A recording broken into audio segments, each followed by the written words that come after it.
All right, ladies and gentlemen, here we are.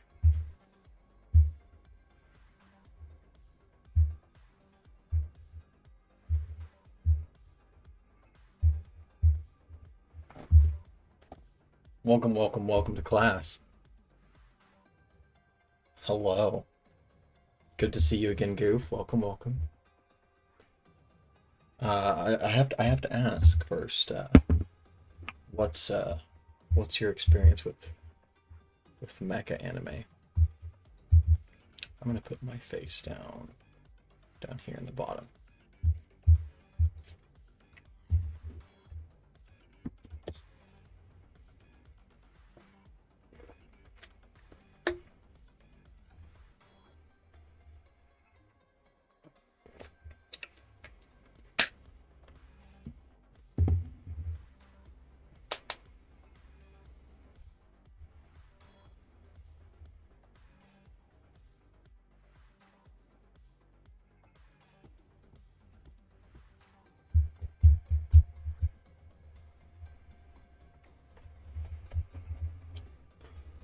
In either case, welcome everybody, welcome one and all.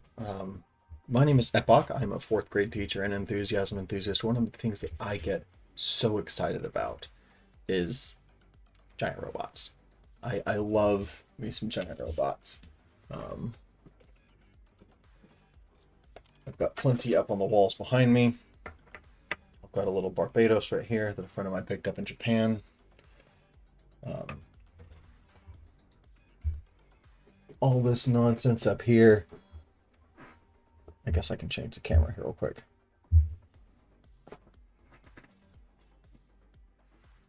I have all this up here. Giant robot model kits that I built. Just I love. I'm a huge fan of giant robots, and um, I wanted to talk today about some of the histories of mecha anime and kind of how they grow from one into the other as history has gone on, as time has gone on. Or as you start been using my I love the concept of giant robots trying to make my I love how you're trying to make your own. That's excellent. That's great stuff. We need more of that. Um, but so I wanted to talk today about a few of the giant robots that I think are important to mecha history. First, briefly though, about what mecha is. The four mecha that you see here on the front of our screen, our title card here, um, we have the Mazinger Z, we have the Neon Genesis Evangelion Eva 01, we have the RX-78-2 Gundam, and we have Super Galaxy Gurren Lagann. And we're going to go ahead and get started. So, first and foremost, when we talk about mecha, what are we talking about? Mecha in and of itself comes from the Japanese abbreviation, in a sense, for mechanical or mechanism. These are the katakana characters right here that one would use to describe or talk about mecha. Um, Mecha as a genre could be said to have originated from far earlier than uh, and Ghosty knows where this is going. Mecha could be said to have originated far earlier than we could say with specifically with just Japanese media. As a genre, it's much bigger than that. And so there are signs of humans using giant robots in literature and storytelling for many years back into history. We even have stuff like Jules Verne. We have stories of giant mechanical elephants piloted by people or controlled by people, and so it really comes back to this idea of this thing that is larger than life but still representative of the human spirit and human existence. And that's kind of what we're going to be talking about today. And we're going to talk about that with this idea of what it means to answer something. I believe that a lot of media comes with the perspective of trying to answer a question. And in many cases, it is a question that has been proposed or maybe even already answered by another piece of media. So, for example, here we're talking about mecha anime. So we'll start with one of the oldest mecha anime, and something that is a possible progenitor of what mecha anime has become in some ways, but certainly had a heavy influence in what mecha anime became over the subsequent years. And we are talking about nothing other than Mazinger Z. Now, I love Mazinger Z. Mazinger Z is fantastic in how it presents mecha, in that it was definitely a marker of its time.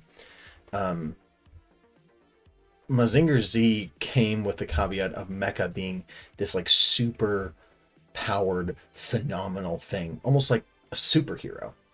Mecha weren't sophisticated, machines. They were more complex and nuanced. There were complex things that were born of things that are far too great for us to understand. Now, Mazinger Z is far from the original or like progenitor mecha property. That goes back to maybe something as early as the 1930s if we're looking at Japanese mecha. There's a type of traditional Japanese street theater called kamishibai. And there are a few mecha style stories that are told within that medium, which seem to be probably the earliest recorded giant robot stories from Japan.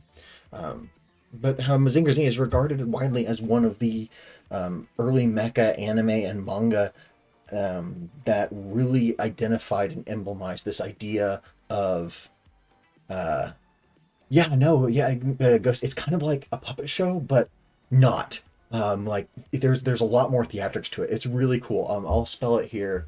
You can look it up if you want to. Kamishibai.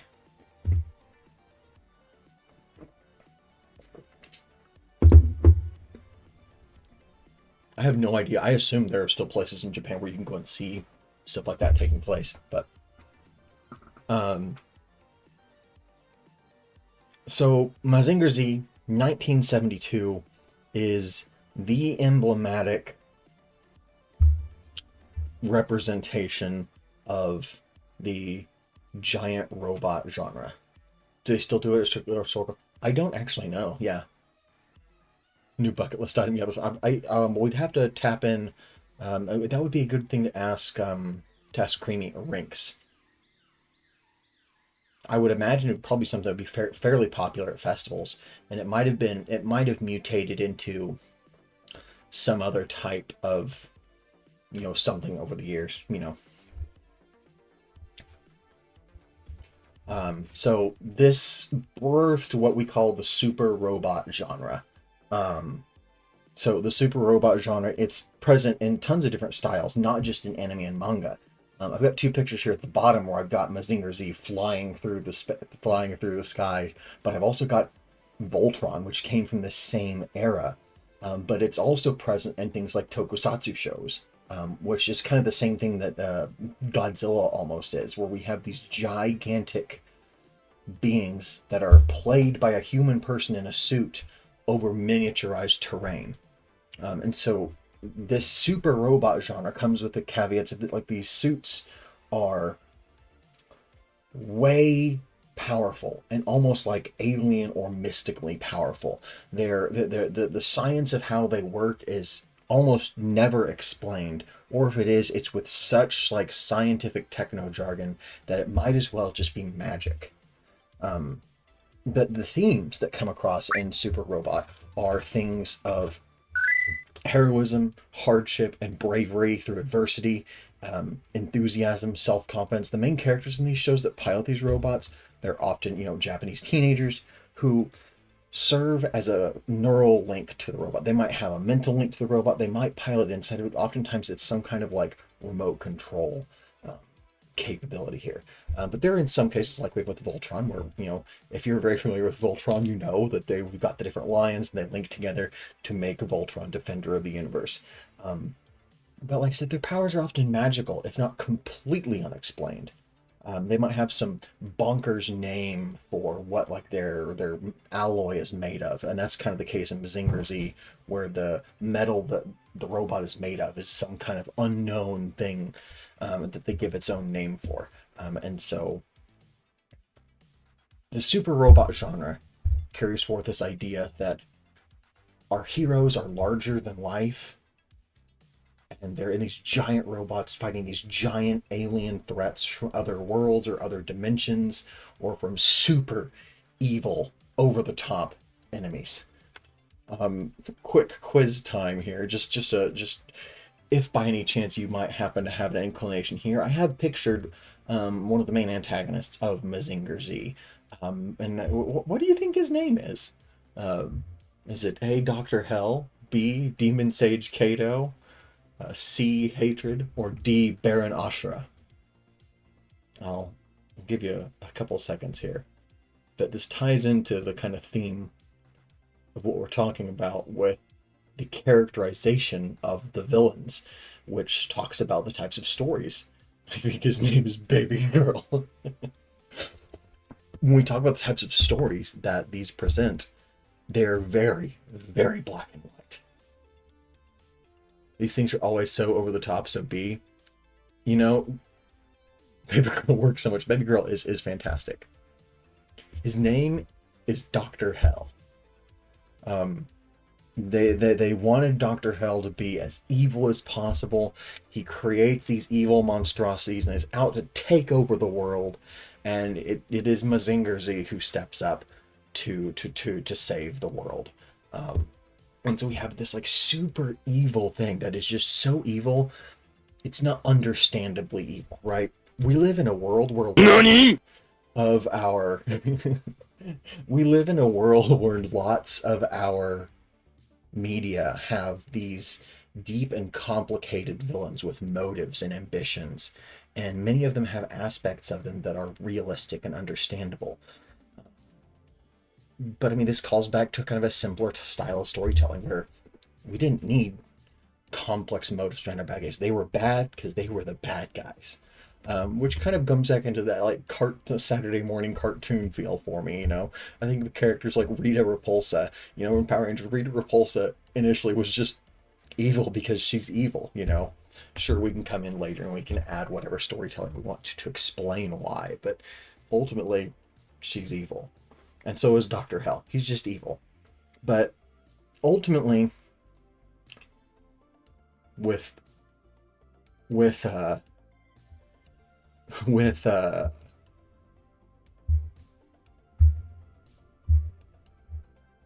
blanking here. With Mobile Suit Gundam coming next is the what heralded the change from this super robot world where all these robots were otherworldly but stood alongside humanity. Mobile Suit Gundam in 1979.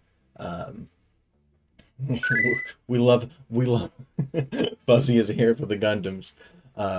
Mobile Suit Gundam 1979, written by Yoshiyuki Tomino. Literally Kido Senshi Gundam, which is the is just I love how beautiful that sounds. I love the Japanese language, but this series starts our pattern here of asking and answering. Because Mobile Suit Gundam stood up to ask Mazinger Z, would that be realistic? Would it be realistic to have, this teenage boy controlling a gigantic robot and saving the world? And so in many ways, Yoshiyuki Tomino created Mobile Suit Gundam as a way to respond to the super robot media at the time.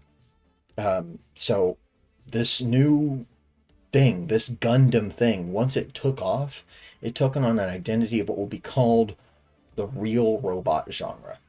Now, the real robot genre, just like the super robot genre, expanded far beyond its progenitor franchises. It expanded far beyond its initial media. It's not just an anime anymore. You can tell something's a real robot franchise by recognizing that its machinery has moving parts. If we take a look back real quick at this shot of Mazinger Z, or if we look at Voltron, right? You don't see pistons and powerful engines or gears. You don't see anything that would kind of belie the actual like technology. And if you do, it's very, very limited. Like we see a jetpack on Mazinger Z. So we know there's fire propelling him. But like we don't know what that fire's fueled by. We don't know the specifics of the engine. We don't even really know maybe necessarily how big he was. That was a critique within the real robot genre. That these giant robots weren't portrayed realistically. So as opposed to super robot media, real robot starts to answer and say, well, our robots need to have some kind of identifiable qualities. They have finite power supplies, and that becomes a limitation that we can put into the storytelling. They maybe they run out of ammo, maybe they break down, maybe something actually damages them.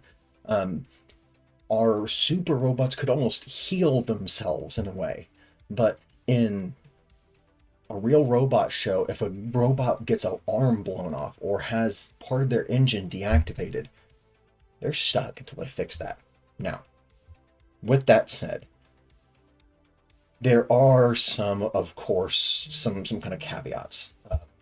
The real robot genre is not, going to touch on giant robot fights without completely dipping, or without at least somewhat dipping into science fiction, But most of the science fiction that we see there tries to rely on some kind of plausible explanation.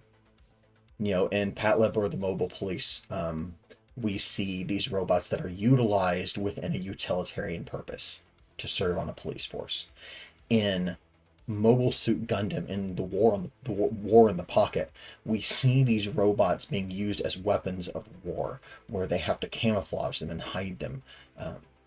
And then in games like Titanfall, which I have on this above picture, we have these robots that are fighting each other in a battle of war. We see the sparks, we see the damage, we see the smoke, we see the explosions, we see how the legs shift and twist and crunch.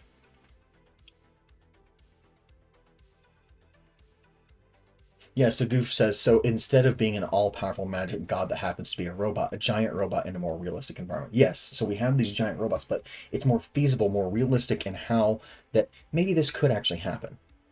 But so that kind of comes from the basic archetypes of the robots, but how does that relate to the human characters and how they are portrayed? And I'm sitting on top of my words. I thought I was going to avoid that. Let's pop over here. So, heroism and hope. Heroism and hope are things that I think prop up a lot in both super robot and real robot genres. Many of the Gundam series, particularly things like Stardust Memory and War in the Pocket, depict the heavy, heavy costs of war. That's something you don't see in things like Mazinger Z. Yes, there's destruction caused by Dr. Hell. Yes, he's clearly evil. But the thing we don't see is that the steps, the literal footsteps and footfalls of this giant robot crush and destroy the world around them.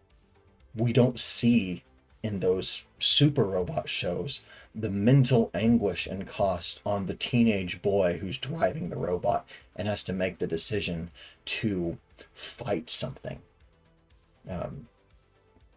So we're depicting and portraying these often teenage protagonists and bringing light to some really gruesome and depressing results of their conflict. But through hope and heroism, they persevere and they make every effort to make their world a better place. And I think that that is where Mecha really starts to shine. These protagonists still persevere in in a super robot show, but we see it in a more realistic depiction with the real robot world. But again, both have their place, both have their value. They don't have to be at odds with each other. There are things that I love about super robot genre and real robot genre shows that just really elevate the way they tell their storytelling. And years later, we'll get to in a second, these two genres would begin to blend. Before we get to that though, I need to take a brief moment to think and talk about a favorite trope of mine, which is within the Gundam continuity, the Char clone. What? Oh no. Okay. We tried some we baked some brownies today, and um, we we didn't have any eggs, so we tried to use like a vegan egg substitute with ground flaxseed, and I don't know that it took. So, all right. So there is a trope within a franchise there's a trope called the Fountain of XPs, where you have a single design that is so popular or iconic that in future iterations of the franchise, the artists stick with that same design concept. So in this example, we're talking specifically about this gentleman right here. This is the first iteration of this character, is Char Aznable. In the first series of Mobile Suit Gundam, spoilers, he is the antagonist, and he dies at the very end. It's left a little ambiguous, though. We're pretty sure he's dead. But in the next series, this dude shows up. Who, I kid you not, his name is Quattro Vagina. The romanization of the kanji is a little bit different than that, but that is more or less what it comes out to. And so he comes in. So Quattro shows up out of the blue, and we find out that Char never actually died. So this fellow right here never died. He saves him for the rest of us. This is him. You just put some sunglasses on instead of the metal mask. The metal mask is a very common, like the metal mask and the blonde hair. You will see that in so many Gundam franchises.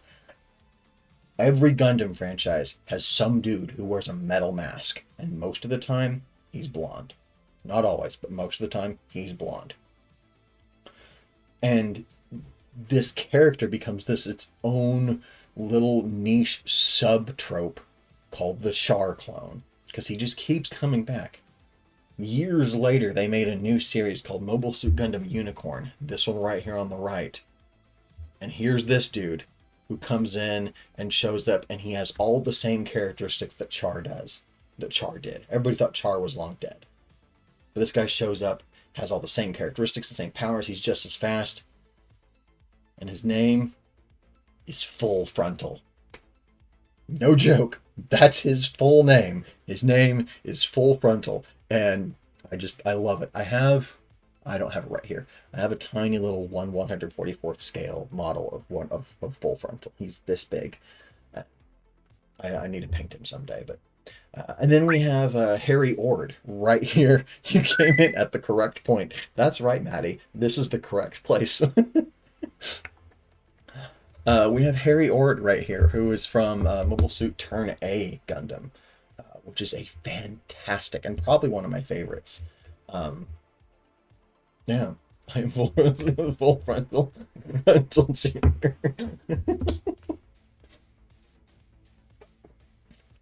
It's bonkers, Fuzzy, but I love it. Okay, so now we've had that little bit of a palate cleanser from these two genres fighting each other. We welcome in the genre or not the genre, the pinnacle and tentpole of culture, that blended kind of the realistic perspective with the super robot ideals. And so if you are not familiar, I'm not quite sure how, especially if you're familiar with anime, but we have 1995's Neon Genesis Evangelion, penned by Hideaki Anno. This show is quite a piece of work.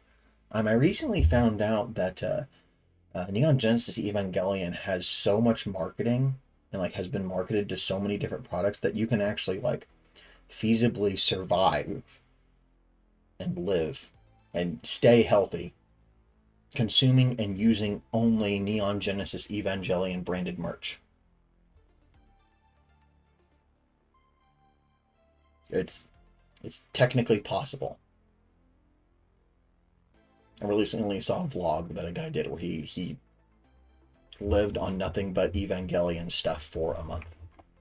I was being ready to rewatch this Predators, and I'm so up for a second go around.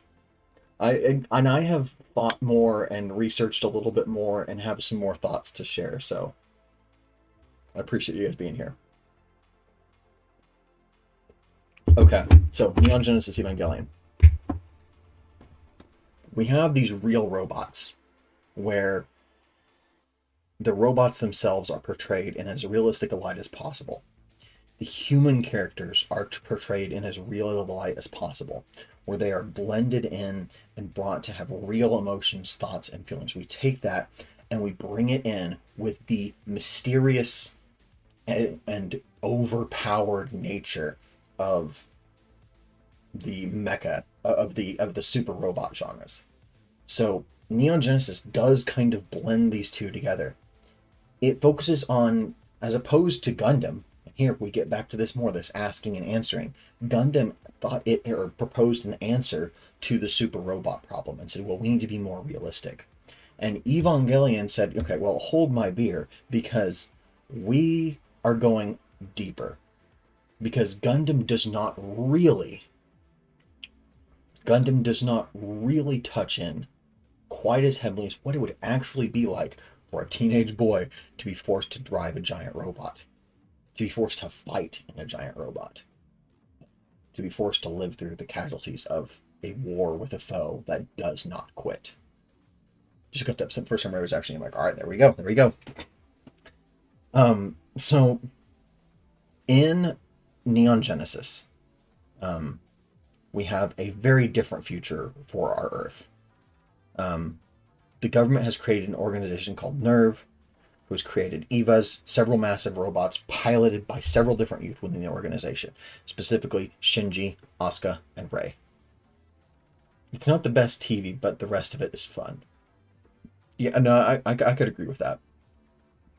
So the things that happen here is that, like I said, Hideaki Anno likes to approach the mech genre and break it apart and talk about the problems that are proposed by it and how we can address those within the show. Now, the other big issue, which is maybe why I think it fails to answer this question in as succinct a way as it should. Thank you, Goof.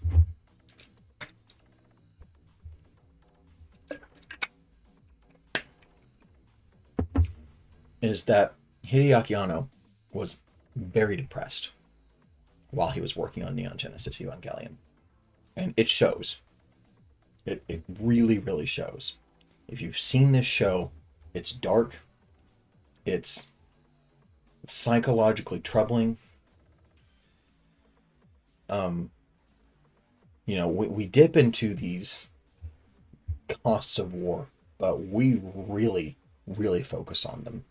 Of teenagers that are forced into unearthly and unrealistic situations without having a reliable adult to guide them, where the adults surrounding them don't have any better of an idea of what's actually going on or what should go on.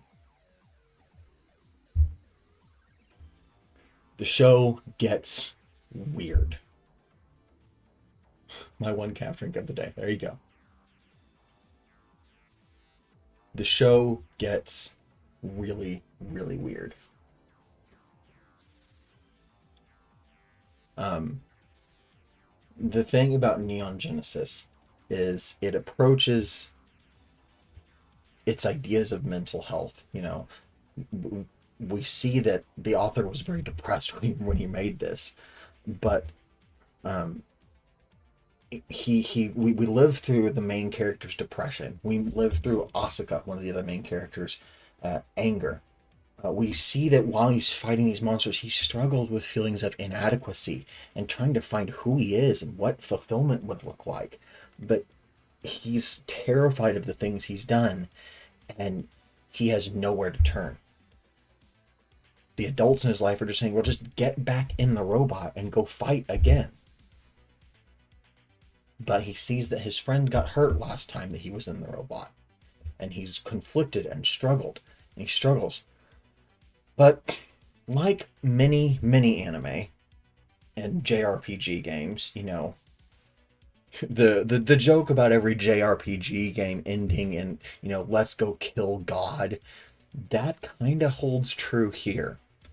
At the very end of this anime, we're faced with the world being remade, and there's a lot more information out there now. The philosophy baked in here is baked in and just soaked into Judeo-Christian symbolism. We have like these cross-shaped Evas in the background while Shinji strangles his friend. We have this cross entity hanging up here, which is supposed to be, Lilith, the first wife of Adam, who came from space. And like I said, it is defying explanation in many respects.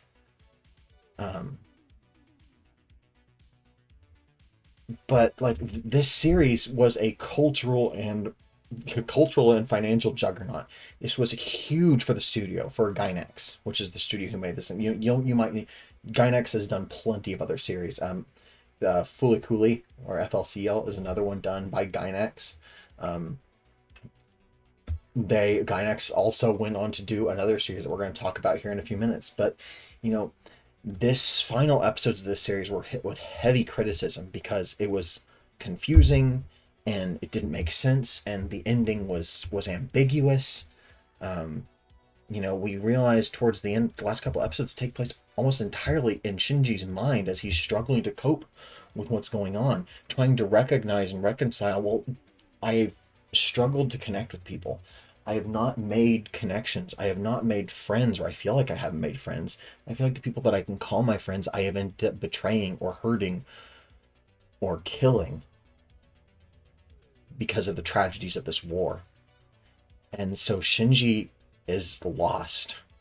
And so while he's lost and meandering through all of these feelings, trying to navigate who he is just as a young man, his father is implementing a plan to completely remake the world.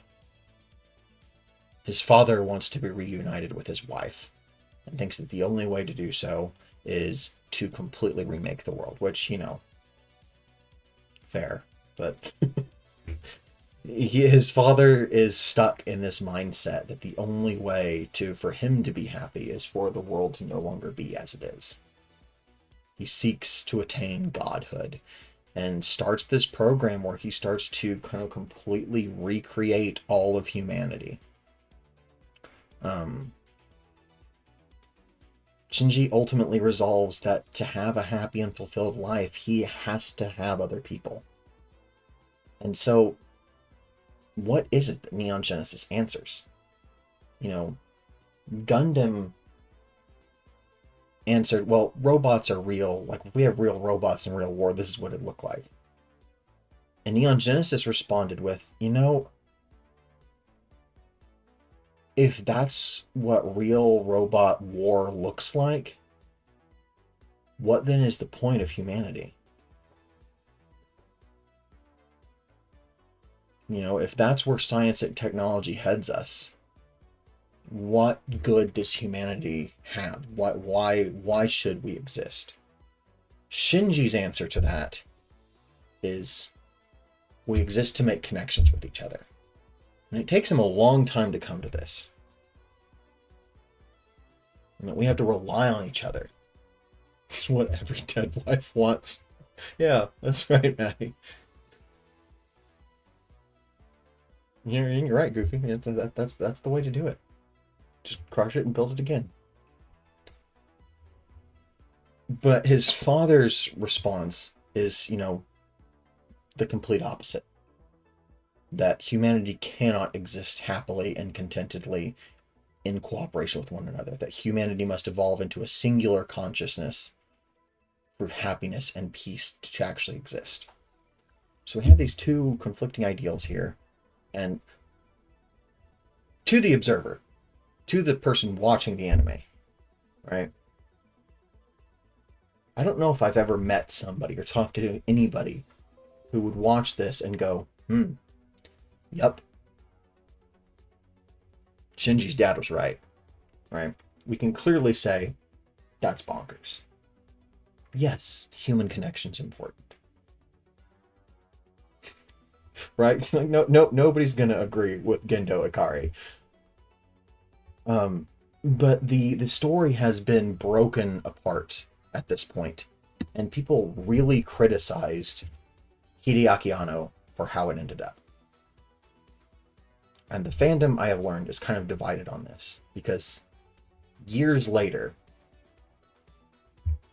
just recently, even this finished, Hideaki Anno went back and redid some things in a way. The most interesting perspective I have seen on it is because he creates this world where we have multiple timelines in a way. There are several movies that have been released since Evangelion came out within the past 10 years. And they're called the Rebuild series. And some people view it as a separate continuity. The first Rebuild movie more or less follows the timeline of events in the series. But without spoiling anything that I haven't already, the Rebuild movies try to piece together a more satisfying end for our characters. To see their character stories continue to exist past where they were. Now, it's on my watch list now that I've done some research and kind of get a feeling for what it is about. But there are some people who dislike the tone and the almost hopeful nature that the Evangelion Rebuild movies ultimately end up on. Now, I am a positive and super forward-thinking person. At least I like to try to be. So, I don't think I'm going to find criticism or a negative criticism of the Evangelion Rebuild movies once I see them. But we'll get there when we get there. Before we get there, though, now that we've talked about what Evangelion asks and what it answers, this conflicting idea of, how must humanity continue to exist? We come to what I believe is one of the best anime of all time. One of my most favorite. We have Tengen Toppa Gurren Lagann. This anime is everything. From its score, the opening theme is such a hyped piece of work. It's really fascinating seeing this anime from a critical perspective because of how much I have felt it has shaped my own perspectives on how I see things in the day-to-day. So, Gurren Lagann, released in 2007, and written by a playwright, a guy who specializes not in writing anime but writing plays, was the chief writer on this series, Kazuki Nakashima. So this anime is very, very typical shonen. We have bombastic, over the top, super powerful characters, and especially in this case, willpower, determination, and the ability to grow and overcome obstacles is everything this show is about. We have four main characters, chiefly three main characters, but four here. You do see all four of them on this graphic here. This young man right here, this is our main character, our protagonist, Simone. And Simone struggles just like Shinji does. We'll get a little bit more than that in a little bit, but Simone struggles just like Shinji does. The difference, though, is that unlike Shinji, who's surrounded by Kitsuragi, his kind of female mentor, and his father, who is a very, very poor excuse for a father figure, Shinji has a support group. Shinji has people who are competent around him, who are competent in and confident in him and the things that he can do.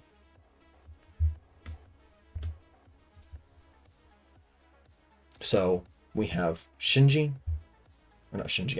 we have Simone, we have Kamina, his role model and big bro. They really are. And then we have Yoko, who is kind of like a big sister to him. Especially by the end of the franchise. They are partners in every sense of the word. Well, not in every sense of the word. But she is a fierce and loyal friend. This character up here on the top left, her name is Nia, and Nia is ultimately Simone's romantic interest, and provides a very interesting kind of foil to him in his early depictions. So, Gurren Lagann. When we talk about Gurren Lagann, we have to talk about something called spiral energy, and the mech designs in general. Spiral energy is determination. It is willpower. It is the acknowledgement that you can work at something and persevere through it. And the mechs are powered by spiral energy. Here on the far left, we see Lagann, which is Simone's mech. It is small. It is dinky.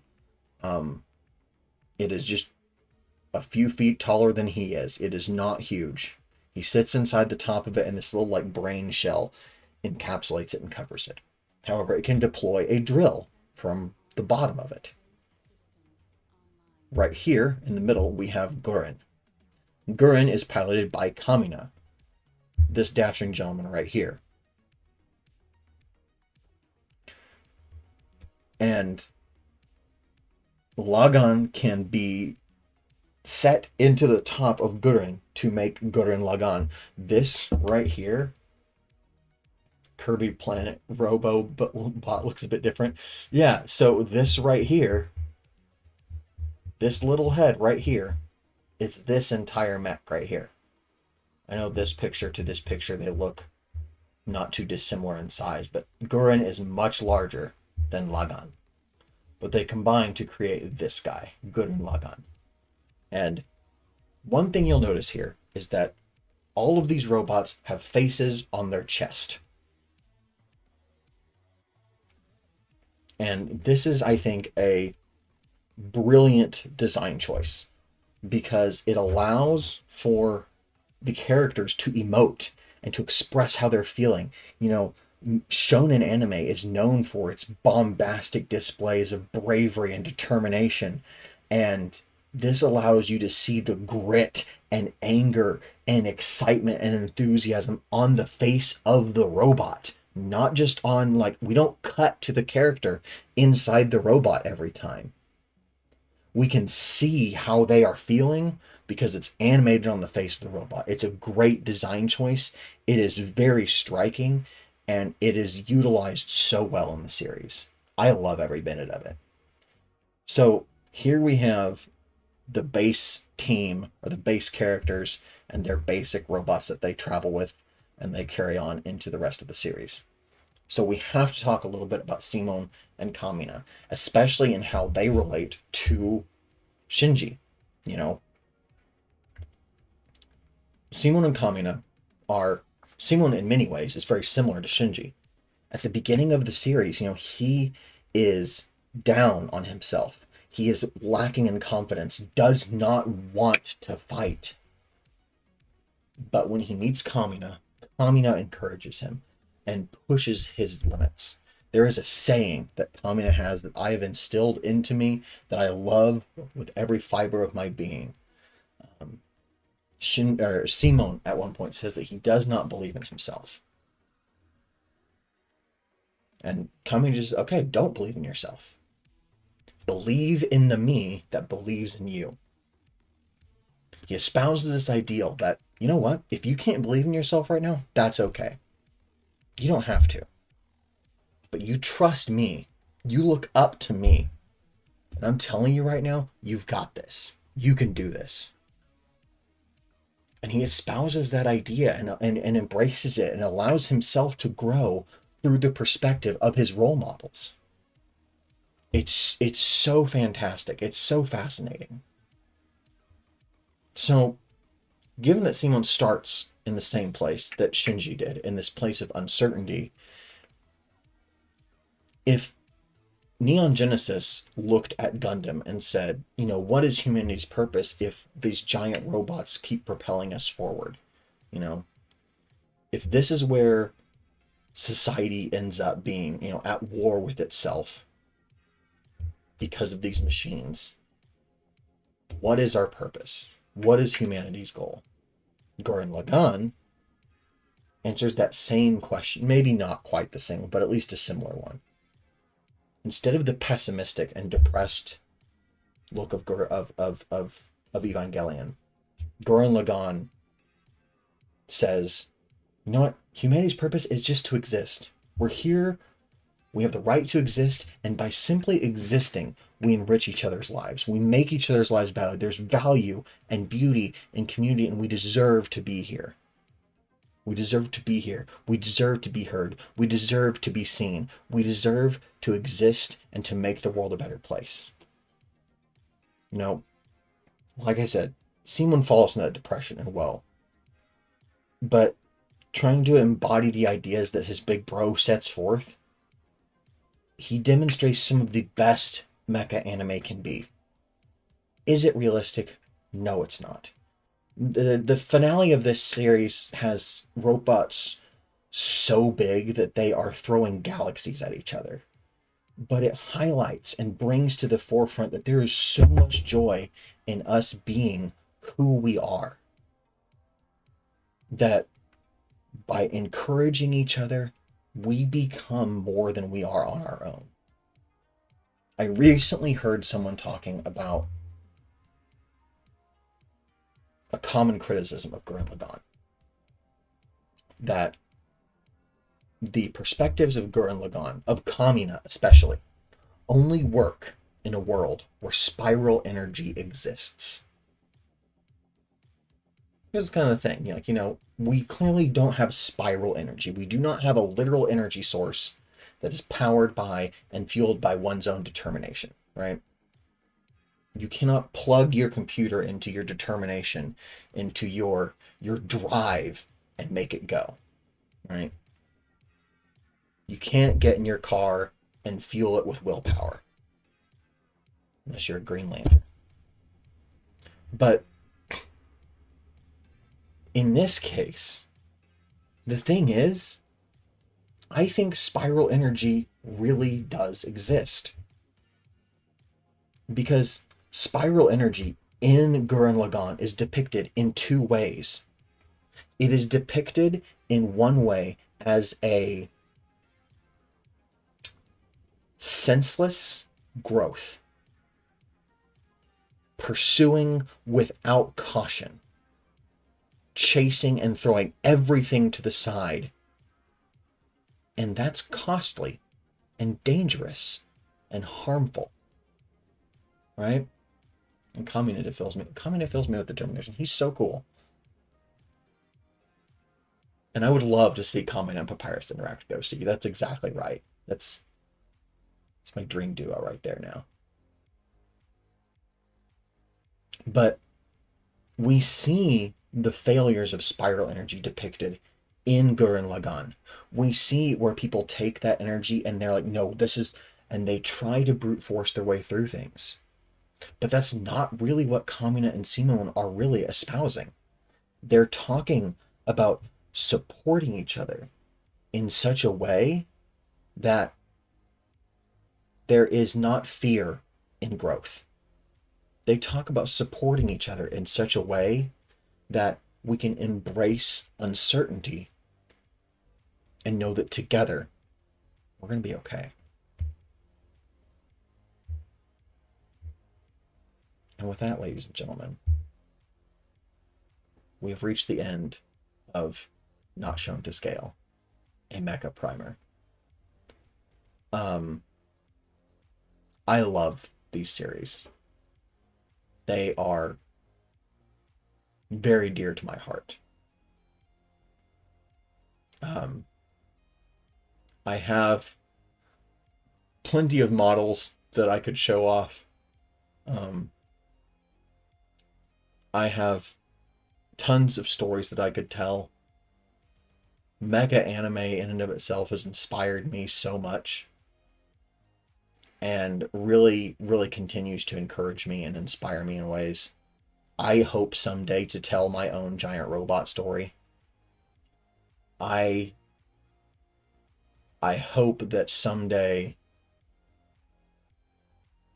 more and more people can continue to see the value in telling stories the way they're told like this.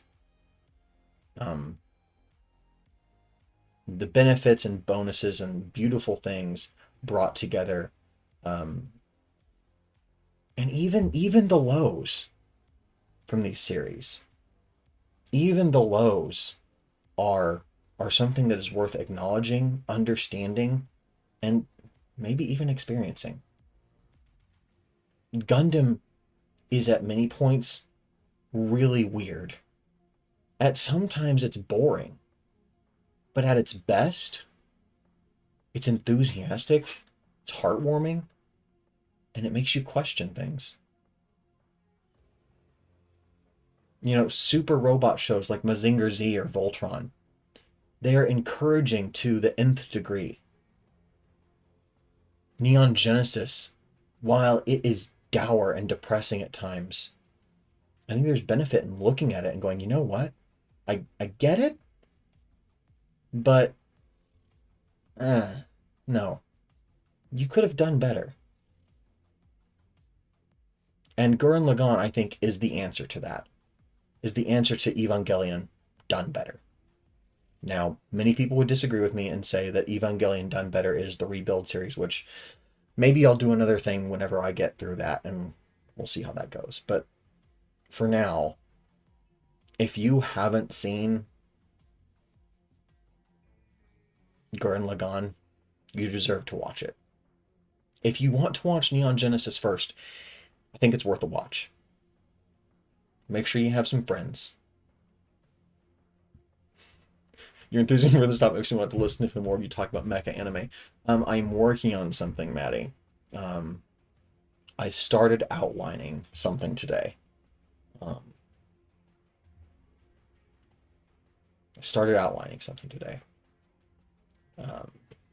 That I hopefully will put into a script, into a recorded video that I will upload at a later date. We'll see. A similar vein to this, but a little bit more game adjacent. But I and Ghosty, I think you're exactly right. I love hearing people talk about the things they love. I'm glad you found it engaging. I'll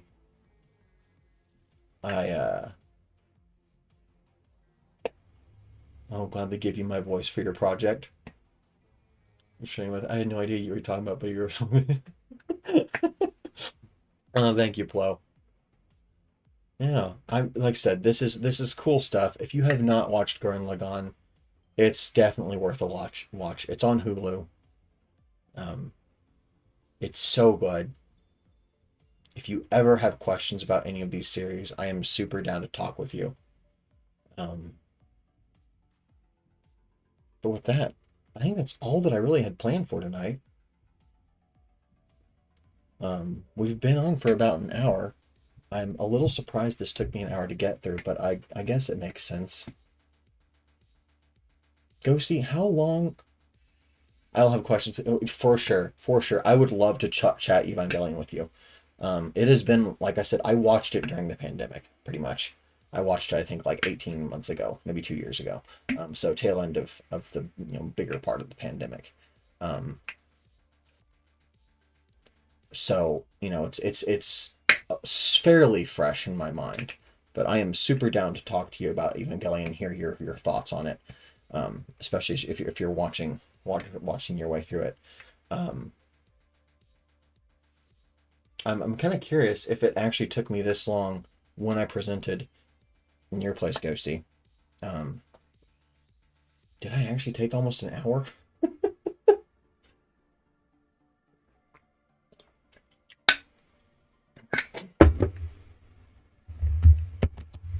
Um, with all that said, we're gonna pop over here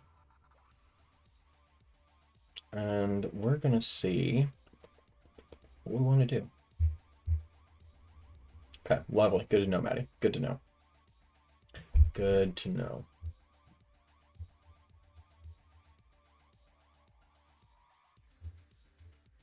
And thank you for the offer, Fuzzy. I will let you know. I love your voice.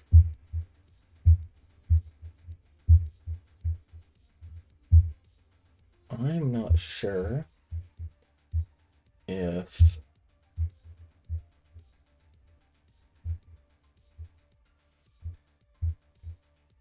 there's something else we want to do tonight, or if it is maybe just time for us to just send our energy onward into someone else's space.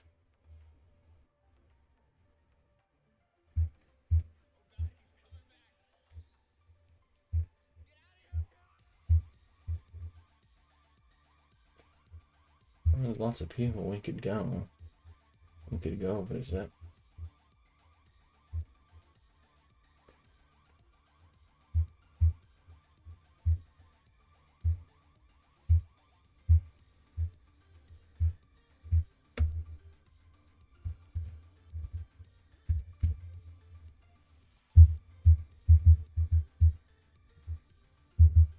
Thank you, Goof. It was really great seeing you again, my friend. It's very great to see you.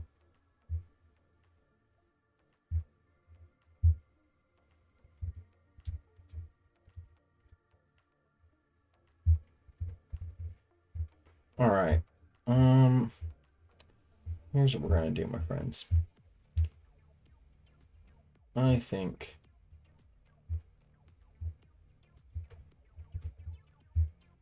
I think we're gonna go visit Science.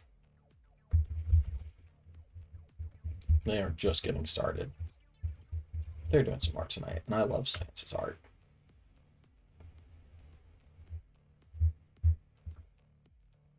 Our raid message today. Just slap whatever emotes you want on here.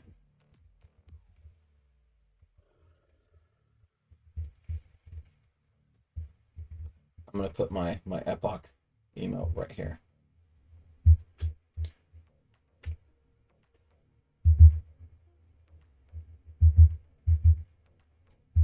Feel free to slap what other emotes on there if you want. If you have other ones you want to use, whether they're just global emotes or they're emotes from the channel. But thank you guys so much. Um, I don't remember what I had on schedule tomorrow. I have to double check. I have been doing a little bit more work throughout the day today on the Undertale Nice Cream graphic, and it is coming along quite well. Um, oh, okay. We were gonna do.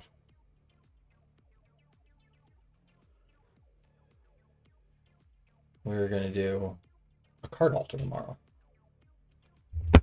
Cool. All right, guys. Maybe we'll do pixel art. We'll see. We'll see what I'm feeling like in the morning. Well, regardless of what you have coming your way today, tomorrow, till I see you next time, thank you so much for being here. I love you. Be kind to yourself. Bye, guys.